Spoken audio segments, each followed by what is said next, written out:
la corriger. Alors on passe à la corriger de ce contrôle. On va commencer par l'exercice 1, mouvement, chute verticale dans un fluide Fesco. C'est bon? Voilà, les données, on minimise les frottements entre les pièces mécaniques en utilisant d'huile dans l'une des caractéristiques fondamentales et la viscosité.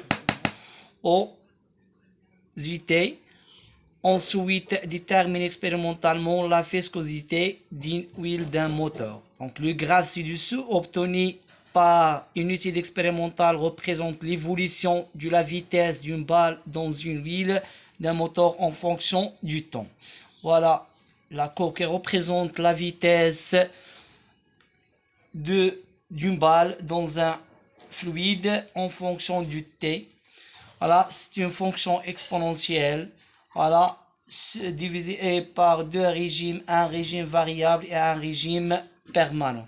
Donc on donne pour la balle la masse M 35 grammes, le rayon voilà, R 2 cm et le volume du cheval c'est 33,5 10 à la puissance moins 3 mètres cubes.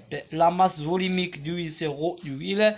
La force du frottement fluide, c'est F, exprimée en fonction de la vitesse F est égale K fois la vitesse VG de la balle dans ce fluide. La possibilité d'Archimède PA n'est pas négligeable. On prendra un repère d'étude dans l'axe vertical OZ dirigé vers le bas. Et on donne G. L'accélération du pesanteur, c'est G est égal 9,8 mètres seconde moins 2. Première question, en appliquant la deuxième loi de Newton, montrer que l'équation différentielle du mouvement de la balle s'exprime sous la forme d de VG sur d de t est égal à moins b VG. Donc, déterminer l'expression du A et B en fonction des paramètres de ce exercice. Alors, premièrement, on va tracer ou bien représenter, voilà, la courbe, on va représenter le schéma de ce exercice par suivante. Voilà, donc un wheel et un balle, voilà, lancé verticalement vers le bas dans ce wheel. Donc ce balle, voilà, se met à trois forces, voilà, FA et la force de FA, la poussée d'Archimède, la force du frottement F et le poids de ce balle. Donc système étudié, c'est la balle. Bon. Donc bilan des forces, on a trois forces, c'est FA, le poussée d'Archimède, frottement F et le poids de ce balle. C'est bon? Donc selon la loi, ou bien la deuxième loi de Newton, la somme des forces extérieures est égale M fois l'accélération AG. Donc, on a la balle se met à trois forces, c'est le frottement F, FA et le poids P est égal M AG. Donc, on va projeter sur relation sur l'axe OZ et on exprime cette relation par suivant. Donc, la projection par la projection sur l'axe OZ, on trouve PZ plus FZ plus FA Z est égal M à Z. Donc, PZ, la projection de P sur l'axe OZ, c'est P. Projection de F sur l'axe OZ, c'est moins F.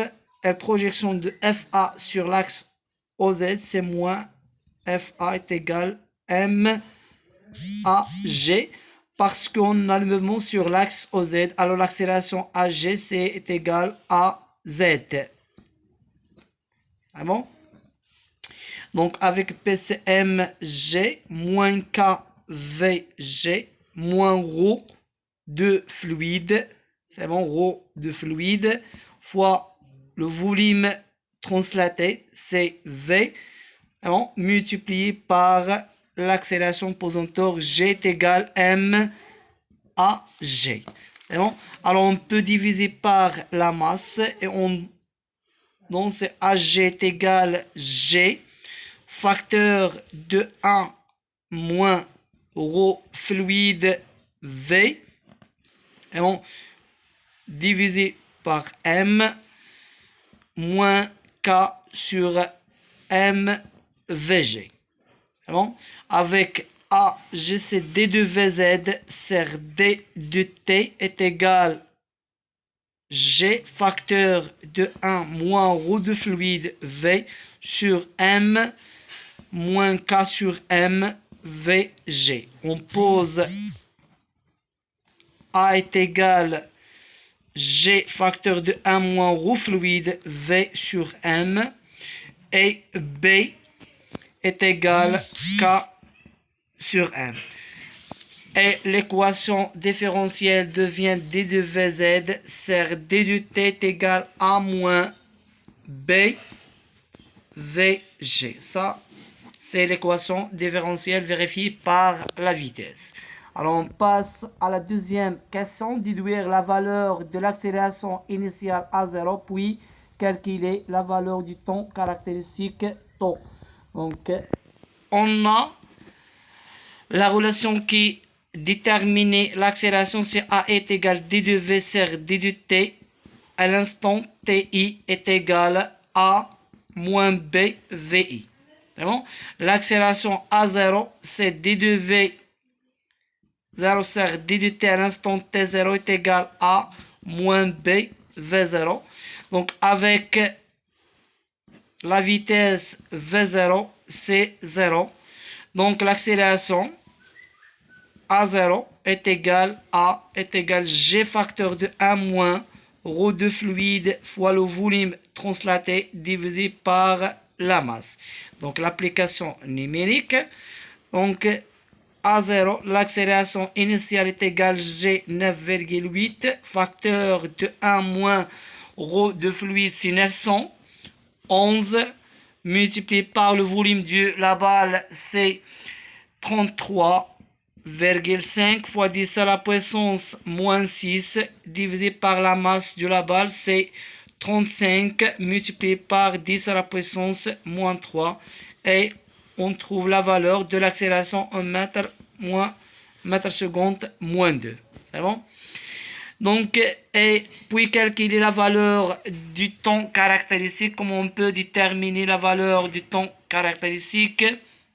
Alors, on peut utiliser une relation déjà définie dans le cours avec le temps caractéristique, c'est la vitesse limite divisée par A0. C'est bon? Donc, avec la vitesse limite graphiquement, la vitesse limite, c'est la valeur maximale presque est égale 0,7 mètres seconde moins 1. Donc 0,7 mètres seconde moins 1. Donc, taux est égal sa valeur en seconde. Arrêtez.